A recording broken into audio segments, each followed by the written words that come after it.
buenas tardes, amigos. Estamos en tiempo de entrevista, estamos en tiempo de las aventuras de la espada. Y hoy tenemos con nosotros a un puntal, a un referente en lo que significa historia de España, historia del Imperio Español, historia verdadera de ese esfuerzo titánico que tan pocas personas como había en Castilla y en Aragón, apenas 7 millones, en el momento del inicio de todo lo que significó América y el Imperio Español, pudieron llevar adelante más de la mitad del mundo. Y uno de esos grandes estudiosos, pues tengo la suerte de tenerlo sentado a mi derecha, a ver si se me pega algo de él, porque no soy yo precisamente un gran estudioso, pero bueno, oyendo a los que saben, siempre aprendes algo. Y ese hombre al que todavía no he dicho cómo se llama es Rafa Codes. ¿Qué tal estás, amigo? Efectivamente, buenas tardes, José Antonio. Encantado de estar aquí y encantado de estar en tu estudio, que por cierto está en la calle Ramón Santillán. Sí, ya sé lo que me vas a contar. Y yo no puedo resistirme a contar la historia de un personaje tan fascinante como es Ramón Santillán. Ramón Santillán era un estudiante de Derecho de una familia humilde que cuando se produce la invasión francesa se incorpora a la partida del cura Merino y acaba la guerra con el grado de capitán. Posteriormente llegará a ser ministro de Hacienda y será el primer gobernador del Banco de San Fernando, el cual llegará a ser el Banco de España. O sea, Ramón Santillán está considerado como el primer gobernador del Banco de España. Hemos de decir que desde entonces siempre hay un Ramón Santillán, un descendiente de Ramón Santillán, llamado Ramón Santillán, como empleado del Banco de España. Y es un ejemplo claro de aquellos hombres del siglo XIX, de esa España, en la que lo mismo eran capaces de hacer una emboscada a una columna francesa que a reformar el sistema tributario español y ser gobernadores del primer banco público de España. ¿Puedo hacer de malo? Por supuesto.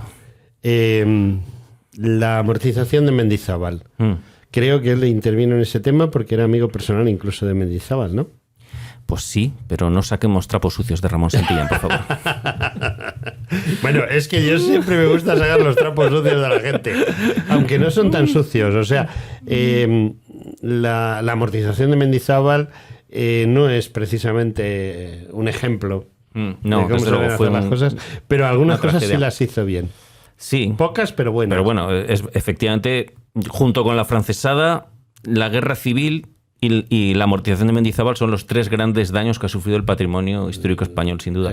Todavía de hoy vemos restos de monasterios del siglo XV convertidos en corrales por la amortización de Mendizábal. Lo que sí es cierto es que Ramón de Santillán expió sus pecados haciendo una cosa buena, que fue en su momento el Banco de España.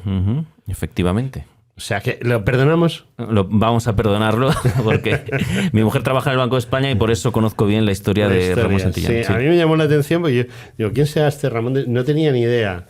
Estamos en los estudios de Multicanal Radio, que está en la calle Ramón de Santillán, muy cerquita de Modesto... Uy, iba a decir de Modesto la Fuente. Yo también no. Estamos muy cerquita de Colombia, de todas estas calles con nombres de países americanos y del Príncipe de Vergara y del Auditorio Nacional, relativamente cerca. Y a mí me llamó la atención porque digo, bueno, Ramón de Santillán me sonaba, no sabía de qué. Y claro, en los primeros billetes también firmaba Ramón de Santillán, ¿no? Sí, creo que sí. Claro, fue el primer gobernador, lógicamente. A lo mejor también tiene responsabilidades en que la peseta exista como tal, porque antes no había pesetas. Pensaba que ibas a cargarle una culpa más a Ramón de Santillán. No, culpa a la peseta, que es uno de los grandes aciertos. Uno de los grandes aciertos de los gobiernos del siglo XIX, ¿no? Sí, uno de los pocos, pero sí. Uno de los pocos, ahora eres tú el negacionista. Vamos a salir de ese oscuro siglo XIX sí. y vamos a irnos al brillante XVI. Al brillante XVI. Mira, yo había enfocado tenía mi libreta y había apuntado lo que te iba a preguntar, pero no, vamos a hacer... el otro día estuvimos en una maravillosa conferencia A3, una mesa redonda en una mesa alargada, que disteis en Centro Asturiano, el Centro Asturiano, y que había gente, bueno, A3 no, A4, miento, era una conferencia A4. Erais 4 los que os sentabais en la mesa. Éramos 4 los que nos sentábamos, pero yo creo que hablamos 3. César, sí. Luis, Yo bueno, y el moderador. Y el moderador. El moderador. Sí, o sea, Julio Enche, que hacía el moderador, sí, pero los intervinientes fuimos realmente tres. Los ponentes fuisteis tres. Sí. Y hablasteis de muchas implicaciones de la leyenda negra. Porque el gran problema de la historia de España se llama leyenda negra. Efectivamente, sí. Y dentro de esos grandes problemas, la leyenda negra no ha venido del cielo porque sí, sino porque ha habido alguien que estaba interesado en esa leyenda negra. Yo he leído hace poco, y no sé, tú me corregirás, que la incapacidad de las otras posibles potencias, que lo de potencias es entre comillas de Europa, como primero Francia, luego Holanda o los Países Bajos o la República de Batavia, que también se ha llamado así, Inglaterra, todos esos países que estaban más cerca del protestantismo que del catolicismo, aunque su cristiana majestad, el rey de Francia, Francisco I, creo que es uno de los inductores de la futura leyenda negra, como no podían ganar a España por las buenas, decidieron embarrar a España. Sí, lógicamente, y lo hicieron muy bien. O sea, ellos no podían ir de frente, con lo cual lo que hicieron fue la primera operación de destrucción de la reputación de un gran imperio. Bueno, Roma ya tuvo su leyenda negra, su pequeña leyenda negra, y es algo que ha ido pasando de imperio a imperio de cuántos han sido. Lo extraordinario es que esa leyenda negra ha perdurado en el tiempo. La leyenda negra se puede decir que es el único resto que nos queda de aquel imperio. Lo único que tenemos delante de aquel imperio es la leyenda negra. Y ya el colmo de los rizos es que nos la hemos creído y la defendemos a pies juntillas. La defendemos los españoles, curiosamente, porque los españoles. Yo he viajado un poquito por el mundo, un poquito, no mucho, pero sí un poquito, y la verdad es que tienes que sacar tú a relucir el tema de la leyenda negra, porque, bueno, en su momento debió ser muy importante, pero hay muchos países que incluso desconocen la leyenda negra. Es decir, ha sido una cosa más del ámbito británico y su influencia sobre precisamente los españoles de este lado y del otro del Atlántico. Es decir, la leyenda negra nos la hemos creído nosotros, ¿no? La hemos creído, la hemos fomentado. Cuando se produce la independencia americana, se produce un semillero espectacular de más leyenda negra todavía. Y bueno, la leyenda negra sigue ahí y su finalidad sigue siendo la misma de siempre. Criminalizar el origen de la hispanidad, criminalizar a la propia hispanidad y atacar pues, nuestra historia, nuestros valores, nuestras tradiciones, conseguir que nos avergoncemos de ello y que caigamos en esa endofobia, o sea, en el desprecio de todo lo propio y en la glorificación de todo lo ajeno.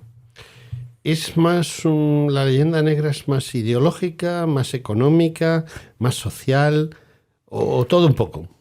Yo creo que la leyenda negra tiene una base ideológica y tiene una repercusión sin duda económica. Y esto los enemigos de la hispanidad lo saben, sin duda. O sea, la leyenda negra es un instrumento para conseguir que haya 21 enanos políticos y no un gran gigante. A mí muchas veces se habla de que hay 21 países que hablan español como un gran logro. Hay que recordar que solo hay un país que habla chino. ¿Y por qué solo hay un país que habla chino? Porque es un imperio que ha logrado mantenerse unido a lo largo de los años. China ha habido varias veces que se ha disgregado, pero ha conseguido volver a unirse. Imaginemos qué sería el imperio español si no se hubiera llegado a disgregar. Bueno, China ha tenido grandes agresiones, como por ejemplo la japonesa en la Segunda Guerra Mundial, y ha sabido revertirla. Sin embargo, ¿cómo es posible que un gran imperio como el que fue el español, en espacio, en tiempo, en muchas cosas, no haya sido capaz de revertir esa leyenda negra? Pues porque la leyenda negra forma parte de la base fundacional de las independencias americanas. Lógicamente, el Servicio Secreto Británico hizo un enorme trabajo. Hay que recordar que Inglaterra intentó 3 veces eliminar la hispanidad de América. Lo intentó en 1589 con la contraarmada, fracasó espectacularmente. Lo intentó con la invasión de Cartagena de Indias, con Vernon, fracasó espectacularmente. Y lo intentó a principios del 19 con la toma de Buenos Aires y Montevideo. Las 3 veces fracasó. Inmediatamente hicieron un cambio de chip. Decidieron hacer una operación secreta. Y yo hace poco estaba pensando, digo, ¿y San Martín libertador del Cono Sur, luchó en la Guerra de Independencia con España, en contra de los franceses. Simón Bolívar se casó en Madrid con una madrileña. ¿Dónde contactó el servicio británico con Simón Bolívar y con San Martín? Pues a lo mejor aquí en Madrid. Pues lógicamente los británicos, que no daban puntadas sin hilo, no solo aprovecharon su alianza con España para destruir todo el tejido industrial español que pudieron, sino también para captar a esas personas que después iban a conseguir la independencia de Hispanoamérica, y lo hicieron sobre la base del odio a España, cuando realmente quienes eran realmente españoles eran ellos. Los propios independentistas eran los españoles, y los que luchaban a favor del rey eran los indios. Y esta fue la devolución de la moneda que nos hizo Inglaterra de nuestro apoyo a las 13 colonias, a la independencia de las 13 colonias, que nos la devolvió bien de vuelta. Sí, bien de vuelta, pero además, curiosamente, no la devolvió del todo, porque las 13 colonias, al final, son pro-británicas y ni siquiera tienen en cuenta el que si ellos son un país independiente es precisamente por ese afán de Carlos III de apoyarles, ¿no? Uh-huh. Efectivamente, la cantidad de reales de A8 que Carlos III invirtió en la independencia de los Estados Unidos es ingente, y sin embargo los propios Estados Unidos han tratado siempre de taparlo. O sea, tú hablas con cualquier americano y te dirá, Francia ayudó a la independencia de los Estados Unidos, pero nunca te hablan de España. Nunca, de hecho, yo esto lo he hablado con algún americano y dije, no, España también. Y me dijeron, no, España no participó en la independencia. O sea, hasta eso han tratado de tapar y borrar. Es curioso. Pero de todas maneras, bueno, la verdad, siempre acaba reluciendo. Yo estoy observando, lo observo desde mi colaboración con Héroes de Cavite o más recientemente con los que organizan lo de Santa Pola y otra serie de asociaciones que están trabajando para conocer la verdadera historia y desmontar la leyenda negra, y estoy observando un crecimiento espectacular, pero espectacular, ¿no? De la gente, el interés que tiene la gente, y no solo la gente muy formada y con mucha capacidad cultural al respecto, sino todo tipo de personas que están interesadas en luchar contra esto. Y luego además hay una serie de apóstoles de esta lucha, una serie de misioneros entre los que tú te encuentras, pero hay gente como yo conocí a Marcelo Gullo hace varios años y se ha convertido, bueno, el otro día, el sábado pasado, estábamos en unas jornadas sobre reivindicando otra parte de nuestra historia, y uno de los ponentes era Gabriel, el padre Gabriel, que le conocerás, y apareció acompañado de Marcelo Gullo. Los 300 y pico que estaban allí amontonados, pues, como dije yo luego, en olor de multitud, porque claro, llevábamos ahí 8 horas metidos y hacía calor, era olor, no olor, de multitud. Pues cuando apareció Marcelo Gullo, la gente se levantó, estaba interviniendo José Luis Orella, que le conocerás también. Bueno, Orella para un momento, entró Gabriel a la sala acompañado de Marcelo Gullo, la gente se puso de pie y ovacionó a Marcelo Gullo. Impresionante. Sí, no, hay auténticas estrellas de la lucha contra la leyenda negra, empezando por la misma Elvira Roca, lógicamente, que todo el mundo señala como la madre fundadora del movimiento hispanista, el movimiento de reivindicación. Y yo pienso que estamos en un momento muy bueno. Yo soy muy optimista de cara al futuro, porque veo que, no voy a decir lo que dijo José Luis López Linares el otro día en las jornadas de Hispanidad, de ya hemos acabado con la leyenda negra. La leyenda negra está muy viva y la encontramos por todos lados, pero sí que es verdad que hay un despertar de la conciencia como nunca había habido, y se transforma en libros, se transforma en películas como el documental de José Luis López Linares, y se transforma incluso en un fenómeno fan. O sea, en un fenómeno fan de determinados personajes como Marcelo Gullo, que posiblemente hace 8 años, cuando tú lo conociste, no lo conocía a nadie. Estabais tomando un café 3 allí con él. Sí. Fue, curiosamente, en lo de Héroes de Cavite, que las primeras jornadas de Héroes de Cavite que se hicieron en Cartagena, las primeras, no solo las primeras, sino alguna más, pues yo recuerdo, por ejemplo, cuando vino Alborrego, que es otra persona que se ha convertido en un referente, con sus sombras también y sus luces, pero indiscutiblemente un referente. Y yo recuerdo que yo grabé esas intervenciones que se hicieron allí en una de las facultades que hay de la Universidad de Cartagena, ¿no? Y 20 personas, 30 personas en una sala en la que cogían posiblemente 500 o 600 personas, con lo cual parecía que no había nadie. Uh-huh. Parecía que no había nadie, ¿no? Y bueno, ¿qué ha sucedido? Pues ha sucedido que esto es que se ha convertido en un movimiento, pues no sé, como los Beatles cuando empiezan con su música. La hispanidad se ha convertido en un movimiento social y eso creo que es muy positivo, porque eso va a dar una base muy sólida al movimiento. Es un movimiento que viene de abajo arriba, no de arriba abajo. No podemos esperar sentados a que el gobierno de Pedro Sánchez o el gobierno de México, por ejemplo, fomente los valores de la hispanidad, ese valor de unidad y de reivindicación de nuestra historia, que es lo que deberían de hacer, pero no podemos esperarlo. Tiene que ser la sociedad civil y de ahí está surgiendo. Y me acuerdo yo, como anécdota, que cuando Elvira Roca publicó Imperiofobia, me contaba que la editorial le dijo, si te va bien, venderás 3.000 libros. Si te va mal, te irás a casa con un montón de cajas de libros. Y lleva más de 150.000, supongo, 150.000 ejemplares vendidos. Sí, hace tiempo que superó los 100 y pico mil. Uh-huh. O sea que efectivamente el movimiento es imparable ya. Yo creo que es imparable, sí. Y es imparable en España, pero me da la impresión de que es más imparable en Hispanoamérica. Pues depende de dónde.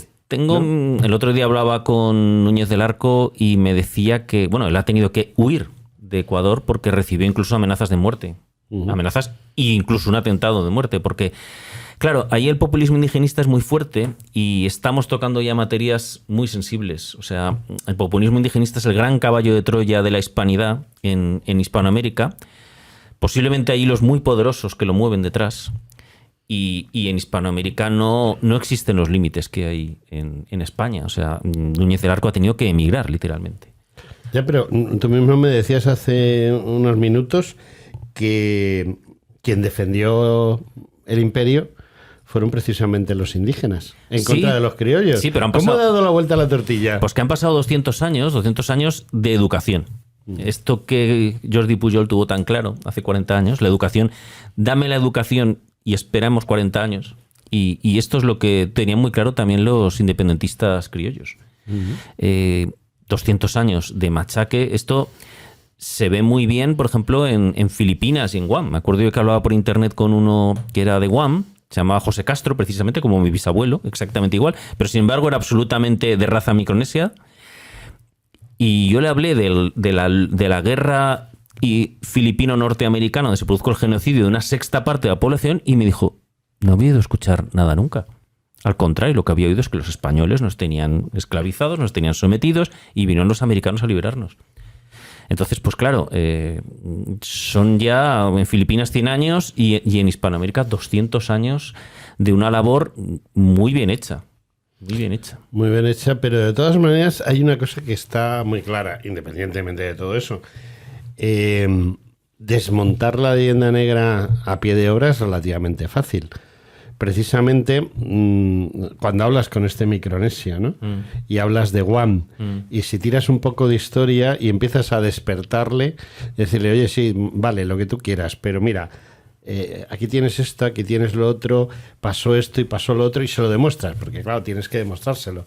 Y eso lo ha sabido hacer muy bien José Luis López Linares en la película Hispanoamérica, cuando el oro que se llevaron los españoles, y entonces este oro que hay aquí, y te señala el que hay en una iglesia preciosa que tiene oro para regalar, ¿no? El que quieras. Todo el oro de América. Como dice Zunzunegui, voltea y mira hacia arriba. Y ahí está el oro. Pues sí, pero yo te contestaría con la frase de Mark Twain que me encanta. Es mucho más fácil engañar a alguien que convencerle de que ha sido engañado. Una vez tú tienes 8, 9, 10, 11 años y han puesto en ti una semilla, es muy, muy difícil. Se puede salir. Yo salí, como todos hemos sido criados en la leyenda negra, se puede salir, pero hay que tener una capacidad de crítica grande. Hay que ser capaz de socavar todo aquello que tú has creído y darte cuenta de que has vivido engañado mucho tiempo. Y hay gente que incluso, yo creo que es una cuestión de ego, mucha gente se niega a pensar que sus ideas no eran las buenas. Hay un individuo con el cual yo tengo una, creo, buena amistad, y digo individuo porque hay un hombre, un profesor indiscutible, que es un claro ejemplo de lo que tú estás diciendo, Carlos Leáñez. Un hombre que viene a Europa diciendo que malos son los españoles, Me he convencido totalmente y sin embargo ahora es exactamente el convencimiento contrario, ¿no? Sí, sí, hombre, yo siempre lo pienso. Si yo tuviera delante de mí a mi yo de hace 30 años, vamos, las barbaridades que podrían salir por mi boca hace 30 años. ¿Por qué? Porque fuimos educados en esa leyenda negra. De hecho, películas que yo recuerdo haber visto hará 20 años, ahora las vuelvo a ver y las veo llenas de leyenda negra. Y cuando las vi hace 20 años me parecía lo más normal del mundo. Bueno, o de contraleyenda negra, porque hay algunas cosas muy curiosas. Hay una película que se llama La Legión Invencible, protagonista John Wayne. John Wayne es un capitán del ejército americano. Para mí es una de las mejores películas que se ha hecho nunca, porque yo me identifico con John Wayne. O sea, yo pues he sido ese viejo capitán que va tachando días en la agenda hasta que se va a casa, ¿no? Y bueno, él es el más claro ejemplo de cómo debe de ser un oficial que ha luchado en una guerra como la de secesión y luego contra los indios, pero es el hombre que habla con los indios, es el hombre que va a visitar al jefe de los apaches, y el jefe de los apaches le habla en español, porque los apaches hablan en español. Claro, lógicamente, sí. Lógicamente, y que además le recuerda a John Wayne que él es cristiano. Que bueno, que John Wayne, que tendrá alguna de las religiones estas reformistas, pues no es tan cristiano como él, ¿no? Y el otro se lo recuerda en la conversación. Y entonces te llama la atención, porque encuentras a gente como Al Borrego, que está haciendo esto en Estados Unidos, en Texas, en un trocito de Nueva España, ¿no? En Texas. Y quizá haya gente que está allí luchando como Al Borrego, como Núñez del Arco, como Gullo, como Lons, como muchos, ¿no? ¿Y tú crees que esta gente va a conseguir algo? Porque yo entiendo que sí. Hombre, desde luego algo está cambiando, y lo que hace Al Borrego es muy importante, porque hay que pensar que Norteamérica es la punta de lanza de la hispanidad, es donde se va a decidir si la cultura hispana va a pasar a ser parte de la cultura de la primera potencia del mundo o no. Y esto parte de la base de que los propios norteamericanos, los propios hispanos de América del Norte, que es quienes van a tener que luchar esta batalla, aprendan a valorarse y a valorar su cultura y su historia, que es lo que está haciendo Al Borrego. Si no lo hacen, la marea hispana tiene fecha de caducidad. Se estima que en 2068 dejará de hacer llegada masiva de hispanos a Estados Unidos, y entonces lo que no se haya decidido en los próximos 40 años ya no se va a poder conseguir. Estamos ante un momento decisivo, porque en pocos años Estados Unidos va a tener que tomar la decisión de convertirse en un país bicultural y bilingüe o no, o ser simplemente un país multirracial, pero con una única cultura, que será la cultura anglosajona. Y en ese sentido, pues la labor de Al Borrego es fundamental. Comentabas lo de los indios cristianos. Uno de los relatos anglosajones es que cuando llegaron por cierto, sus propios indios los exterminaron a todos los de Nueva España. No existe ni un 1% de indios autóctonos. Y el relato que tienen es que cuando ellos llegaron a los territorios que incorporaron después de la guerra de 1848 con México, estos territorios que estaban habitados por apaches y comanches, que estos apaches y comanches eran absolutamente primitivos. Eran gente que vivía en el Neolítico. No, estaban cristianizados, hablaban español, cultivaban, es decir, un relato totalmente diferente. Caballos y armas que les habían dado los españoles. Sí, sí, lógicamente. Sí, pero ellos en sus películas, salvo raras excepciones, como pueda ser algunas escenas de esta Legión Invencible de John Wayne, lo cierto es que sí, o sea, son salvajes, pero son cristianos, van a misa. Eso se les olvida siempre. Claro, es que para los reformistas anglicanos lo cierto es que los católicos son gentuza, o sea que tampoco son subhumanos, muy lejos, ¿no? Como, hombre, un detalle que a mí me gusta mucho siempre pensar, o sea, cuando los españoles llegan a América hacen censos de indios. ¿Por qué? Porque un indio es una persona y debe estar censado. Cuando los ingleses llegan a Norteamérica no censan a los indios, igual que no censan a los osos, ni a los coyotes, ni a las raposas. O sea, ¿por qué? Porque un indio es una alimaña a exterminar. Y solo con eso ya estamos viendo cómo España le da la dignidad de persona a un indio. No, el tema es muy importante porque tú lo sabes, muchas veces lo planteamos en las conferencias en Cavite y en otras asociaciones. Siempre sale a relucir que Carlos I de España y V de Alemania Pues paré en un momento la conquista para plantear la pregunta a los que sabían de esto, a la gente que entendía de filosofía, de religión, de leyes naturales. ¿Cómo tenemos que tratar a los indígenas?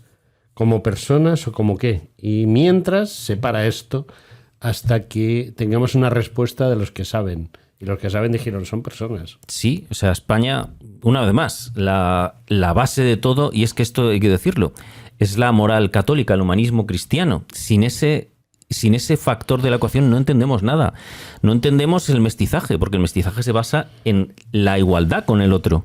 Los dos son hijos de Dios a los ojos de Dios. No entendemos las leyes de Indias, no entendemos la detención de la conquista para ver si era lícita esa conquista religiosamente. Y bueno, pues como expliqué el otro día, no entendemos el trato al indígena en el cual se le fija una jornada al indígena y al español, porque se aplicaba, salían ambos dos, se aplicaba un máximo 8 horas laborables, se aplicaba un descanso dominical, se aplicaba el derecho a un sueldo justo, y esto no son conquistas del marxismo del XIX, son conquistas de la hispanidad del siglo XVII, son normas que establece Felipe II. Sin la moral cristiana no entendemos la presencia en América, porque hasta que se aparecen las minas de Potosí en 1845, aquello era francamente poco rentable. O sea, yo recuerdo leer crónicas de cuando se establece Colón y los años siguientes, Diego de Colón, en las pequeñas Antillas o en las grandes Antillas, y aquello era terrible. La tierra era pobrísima, los indios vivían en el Neolítico, no había oro, no había plata. ¿Qué hacíamos? Solo había mosquitos y enfermedades. ¿Qué hacíamos allí? Pues la respuesta era cumplir con una obligación moral, que era evangelizar. ¿Cómo vamos a dejar que tantas almas se condenen en el infierno si tenemos nosotros la posibilidad de salvarlas? Esto a día de hoy puede parecer absurdo e incluso ridículo, pero era la visión, los valores, el marco de valores que tenía aquel imperio. Igual que a día de hoy el imperio norteamericano y Occidente tiene otro marco de valores que son la democracia, los derechos humanos, las libertades, y todos consideramos que es una obligación moral de Occidente expandir estos valores. El derecho a la vida, todos consideramos que Occidente debe intervenir cuando hay una matanza. Pues en el siglo XVII los valores eran conseguir la salvación de las almas. Tú eres un experto en Filipinas, más que en Hispanoamérica, sí. Y no hablas de Filipinas. Sí. No me estás hablando de Filipinas. Bueno, pues... se ha perdido el idioma, sí. Posiblemente. Sí, absolutamente. Pero lo que no se ha perdido es la religión. No, pero es que esto tiene una explicación muy clara, y es que el propio Urdaneta ya dice desde el primer momento, desde el minuto 1, que se tiene que evangelizar en lengua indígena.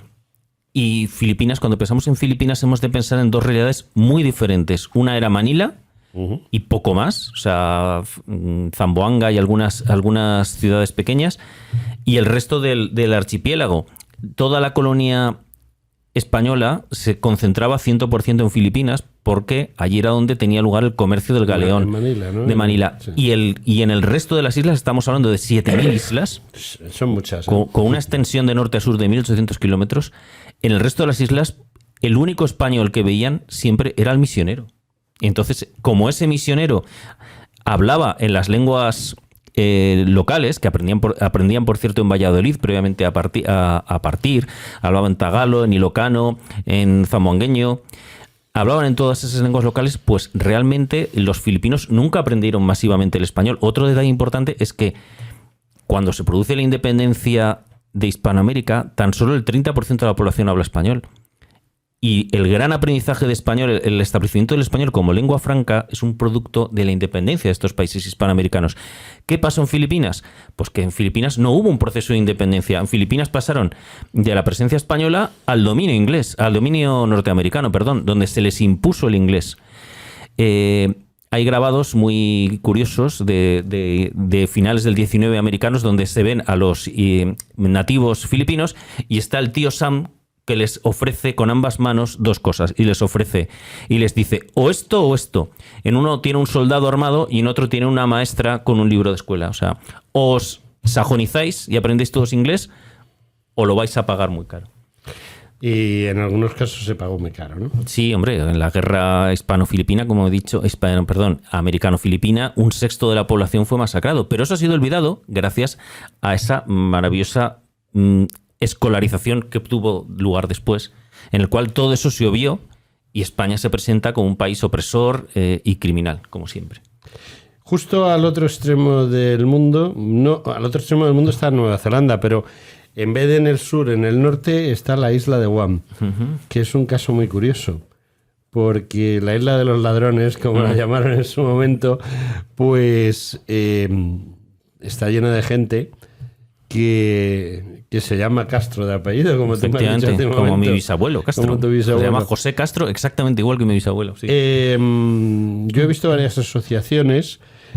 Yo tenía, no sé si ya los sigo teniendo, pero cuando estaba en Radio Ya y luego en Decisión tenía oyentes en Guam, porque presenté un libro muy interesante. Vino un capitán de fragata español, que ya no era militar, había escrito un libro sobre cómo Guam pasa al Imperio Español y bueno, me dio la impresión de que si bien existe la leyenda negra en Guam, sin embargo hay un cierto...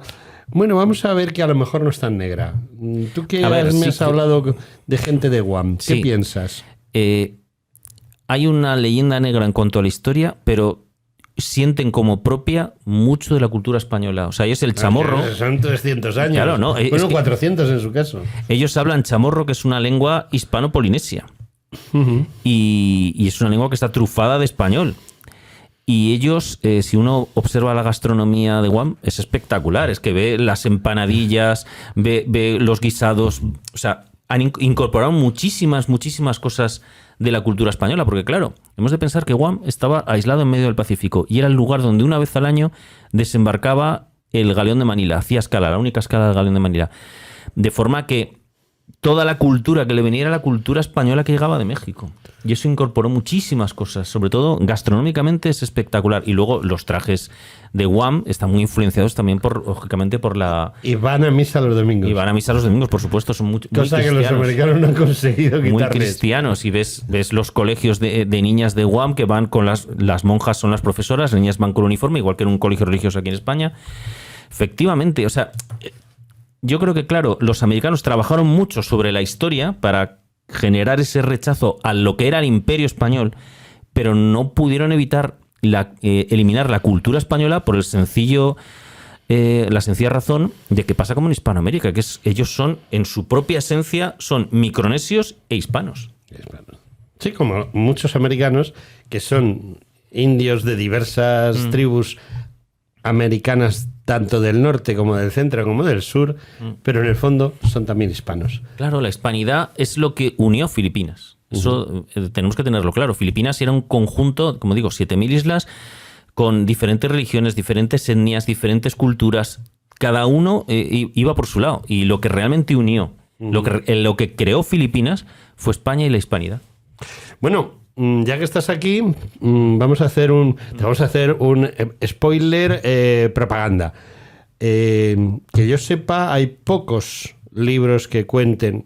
Muchos que cuentan, hablan de Urdaneta y hablan de cómo se llega allí y tal, pero libros que hablen verdaderamente en profundidad de Manila, porque tú lo has dicho muy claro, Filipinas al final es Manila. Es Manila, sí.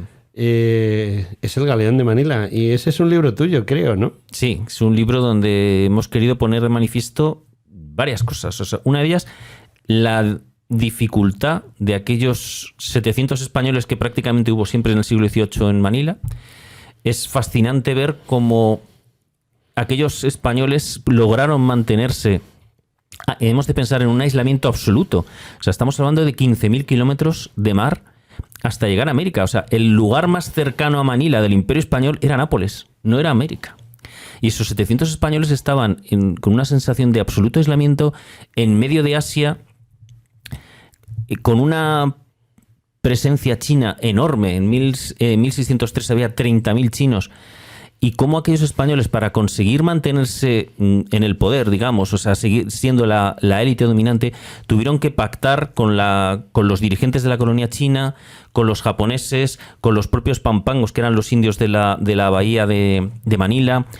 Cómo establecieron esa política de pactos, cómo hicieron esa urdimbre de equilibrio, utilizando el gran arma hispana. El gran arma hispana, que es el arma que utilizó Cortés y que utilizó Pizarro.